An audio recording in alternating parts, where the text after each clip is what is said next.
What's good, 99 Dreamers? We back at it, episode 13 of the 99 Dream podcast. My name is Julian Taliaferro. You already know we coming again with another weekly business update, lessons for the week, and then topic for the day, which is love the journey. And this is about loving the ups and the downs, every part of the process, even when you're having a really stressful day, you're stressed out, you're having a bad week. You have to love that part of the process, love that part of the journey, because that's the only way you're going to be able to make it through, right? And really be successful. So we'll talk about that more throughout the episode. But before I start, I first just want to say I ended up finding a phrase for the community. So in past episodes, I had said that I was looking for a phrase that would characterize what we're trying to build over here.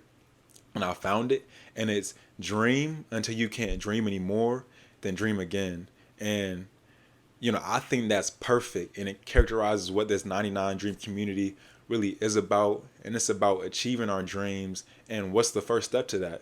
Is having one, right? So you have to visualize where you want yourself to be and have that dream. And although it may sound corny and cheesy to a lot of people, it's real. That's the only way you're going to be able to achieve what you want, is if you first set that vision and set that goal. So that's the phrase, dream until you can't dream anymore, then dream again.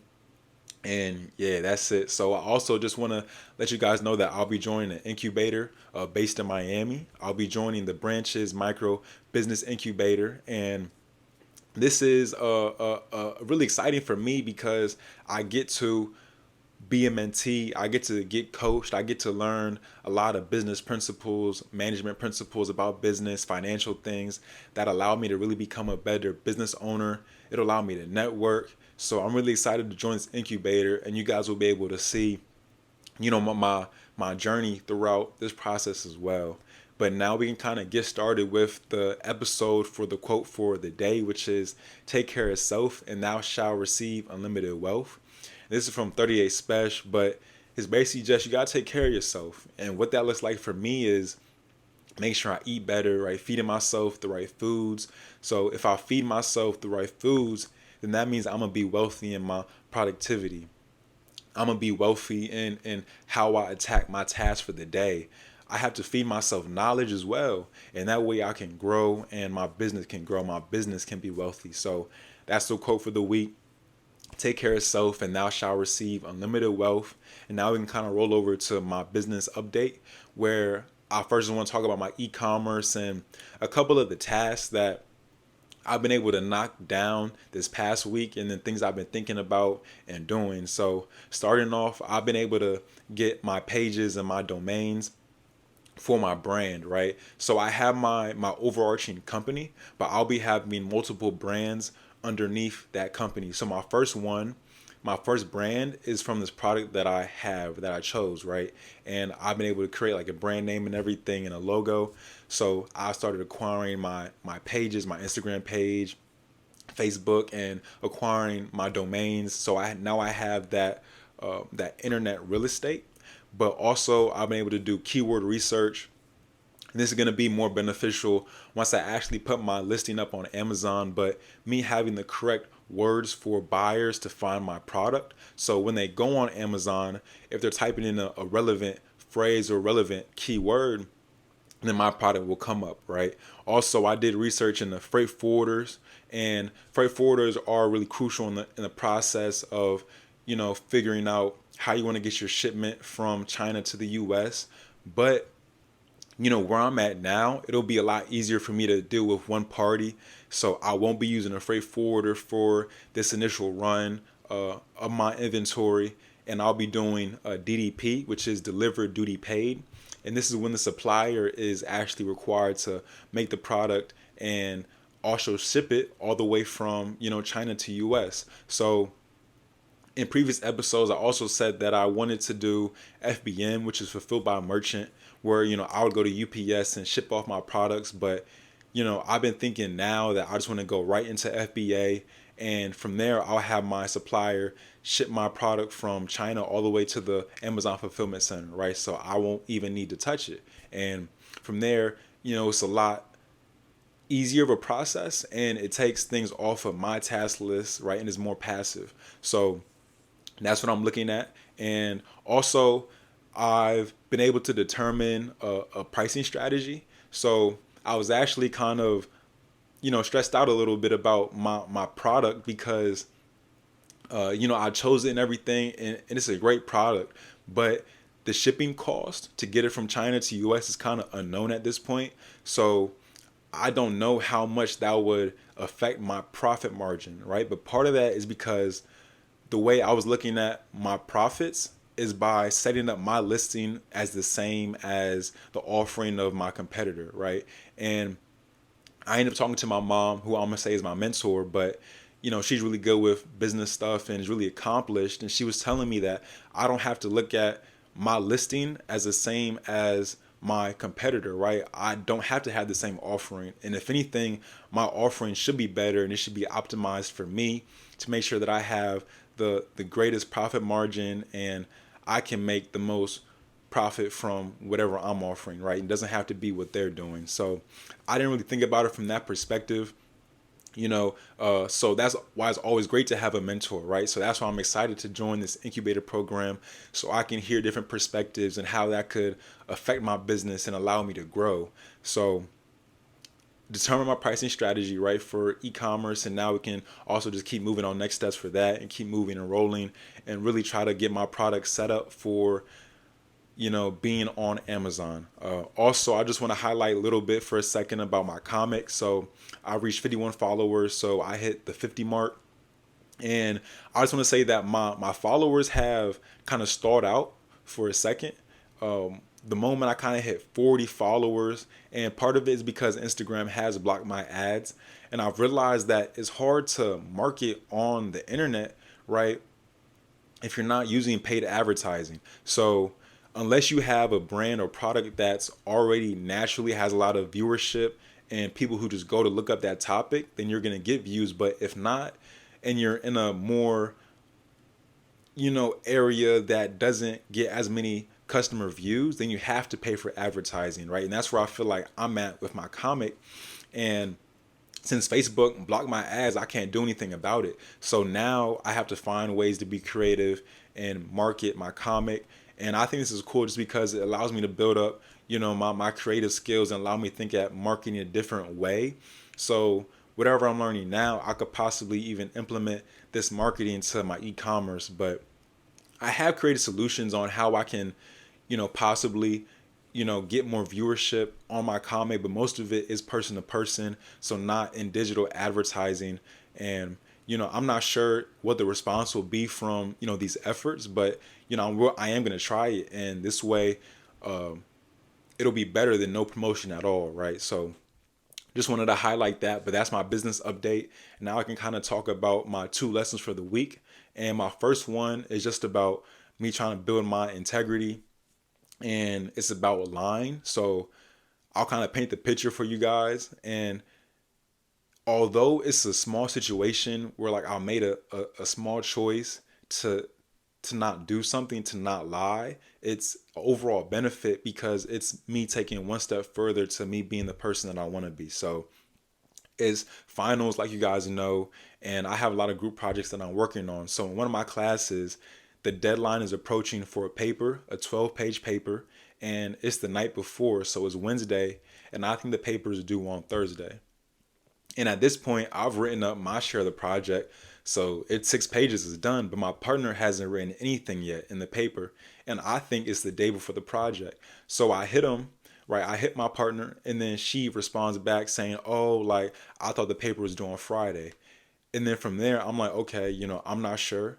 We ended up figuring out that we have 2 different documents from our professor, one that says it's due on Thursday, one that says it's on Friday. So I sent an email off to the professor, but it's Wednesday night, and I don't want him to respond on Thursday, right? And then we don't have any time to change the project. So I sent off the email, and from there, I could have easily, right, lied and been like, all right, he responded back to me. He said it was due on Thursday. We got to finish this up now. And it's Wednesday night. Let's finish it up now. And that way we'll be good.